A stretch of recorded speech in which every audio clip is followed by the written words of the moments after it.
السلام علیکم۔ ہم امید کرتے ہیں کہ آپ خیریت سے ہوں گے۔ جب آپ صلی اللہ علیہ وآلہ وسلم نے مدینے کی طرف ہجرت کی تو آپ صلی اللہ علیہ وآلہ وسلم اللہ کے دین کو پورے عرب میں پھیلانے لگے، اور اللہ کے کرم سے دن بدن رسول اللہ صلی اللہ علیہ وآلہ وسلم کا اخلاق دیکھ کر لوگ مسلمان ہونے لگے۔ لیکن عرب میں کچھ علاقے ایسے تھے جہاں مسلمانوں پر ظلم ابھی تک قائم تھا، اور ان علاقوں میں سے خیبر ایک ایسا قلعہ تھا جس پر مشرکین اور کفار فخر کیا کرتے تھے۔ اس لیے اللہ کے رسول صلی اللہ علیہ وآلہ وسلم نے خیبر والوں کی اصلاح کرنے کے لیے مدینے والوں کو کہا کہ چلو مل کے خیبر والوں کی اصلاح کرتے ہیں۔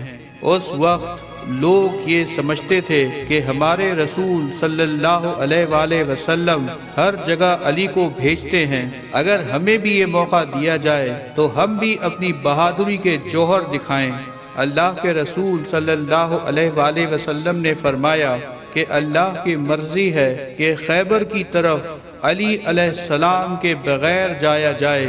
لوگ حیران ہونے لگے کہ خیبر کا اتنا بڑا قلعہ اور وہاں مرہب جو ہزاروں لوگوں سے ایک وقت میں لڑتا ہے، وہاں علی کے بغیر کیسے جائیں؟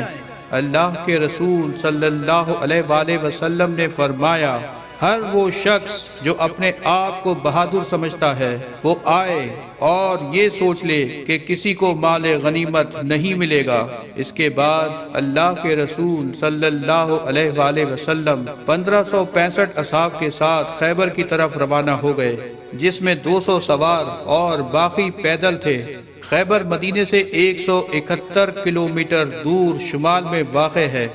آپ صلی اللہ علیہ وآلہ وسلم تقریباً نصف راستہ طے کرنے کے بعد اس راستے سے آئے جو شام سے ہوتے ہوئے خیبر کی طرف آتا ہے۔ آپ صلی اللہ علیہ وآلہ وسلم جب خیبر کے قریب پہنچے تو کچھ منافقین نے آپ صلی اللہ علیہ وآلہ وسلم کی خبر پہلے ہی خیبر پہنچا دی تھی۔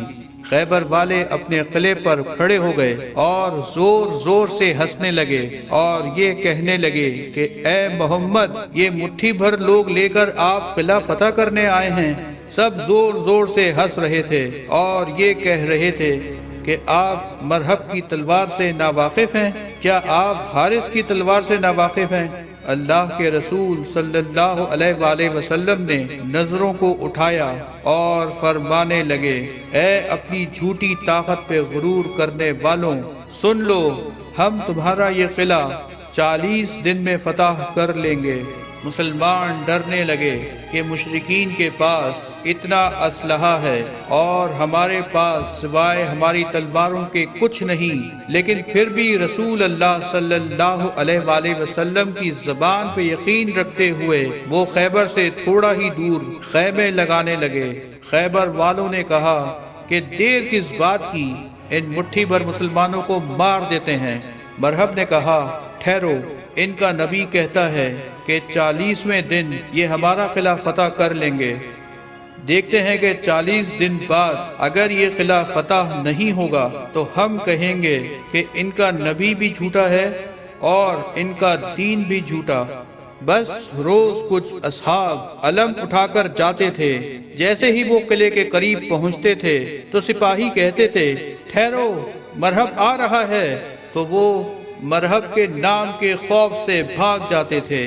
اسی طرح 39 دن گزر گئے اور مسلمانوں کے پاس جو جو کھانے کی چیزیں تھیں وہ سب ختم ہو گئیں۔ اللہ کے رسول صلی اللہ علیہ وآلہ وسلم نے فرمایا، کل 40واں دن ہے اور کل میں اپنا علم اس کو دوں گا جو کرار ہوگا، غیر فرار ہوگا، اور اس کے ہاتھوں میں اللہ کی طاقت ہوگی اور وہ قلعہ فتح کرے گا اور مرہب کو 2 ٹکڑوں میں تقسیم کر دے گا۔ جب رات ہوئی تو اللہ کے رسول اللہ سے مدد مانگ رہے تھے اور عبادت کر رہے تھے کہ اتنی دیر میں حضرت جبرائیل علیہ السلام آئے اور فرمانے لگے کہ اے اللہ کے محبوب، اللہ کا حکم ہے کہ پکارو علی کو، جس سے عجائبات ظاہر ہوتے ہیں، تم اسے ہر مصیبت میں اپنا مددگار پاؤ گے۔ علی کی مدد سے تمام دکھ دور ہو جائیں گے۔ پھر اللہ کے رسول صلی اللہ علیہ وآلہ وسلم نماز فجر کے بعد اصحاب سے کہنے لگے، علی کہاں ہے؟ اصحاب نے کہا، یا رسول اللہ صلی اللہ علیہ وآلہ وسلم، ان کی آنکھوں میں درد ہے اور وہ مدینے میں ہیں۔ اللہ کے محبوب نے کہا، مجھے اللہ کی طرف سے یہ خبر ملی ہے کہ ان قریب علی ہمارے ساتھ ہوں گے۔ پھر علی کا نام سننا تھا کہ اصحاب بہکنے لگے اور ان کے چہروں سے خوشی عیاں ہونے لگی۔ اتنی دیر میں امام علی علیہ السلام رسول خدا کی خدمت میں حاضر ہو گئے اور فرمانے لگے، اے میرے مولا، آپ کا کیا حکم ہے اپنے اس غلام کے لیے؟ رسول خدا نے جب حضرت علی علیہ السلام کو دیکھا تو ان کی آنکھوں میں شدید درد ہو رہا تھا۔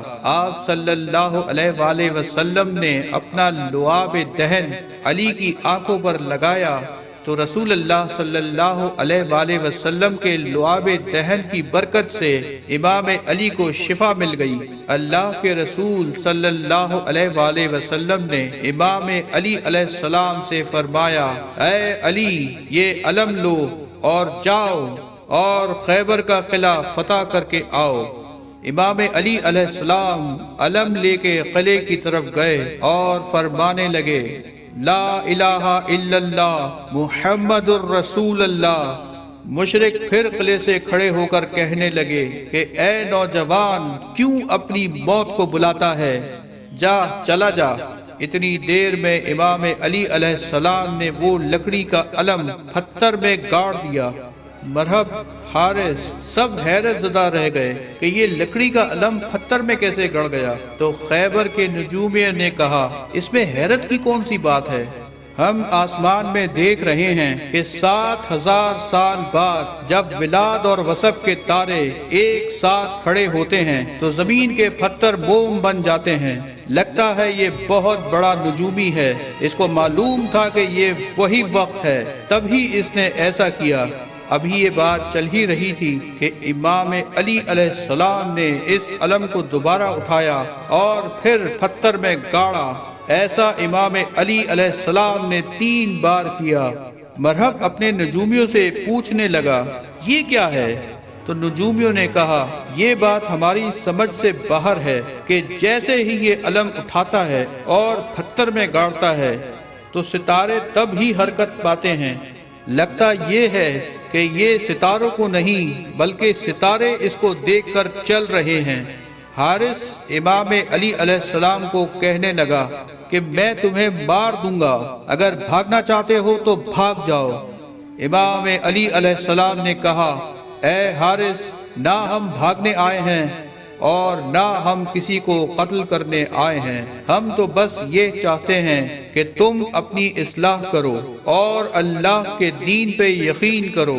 اتنی دیر میں حارث نے جیسے ہی وار کیا، امام علی علیہ السلام نے اس وار کو روکا اور ایک ہی وار میں حارث کو فاصل جہنم کر دیا۔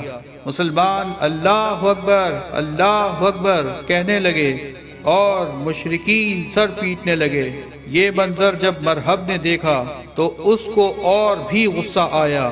اس نے کہا، میری تلوار لاؤ، اس مسلمان کی موت میرے ہاتھوں لکھی ہے۔ مرحب کہنے لگا، میری ماں نے میرا نام مرحب رکھا ہے، جس سے موت بھی ڈرتی ہے۔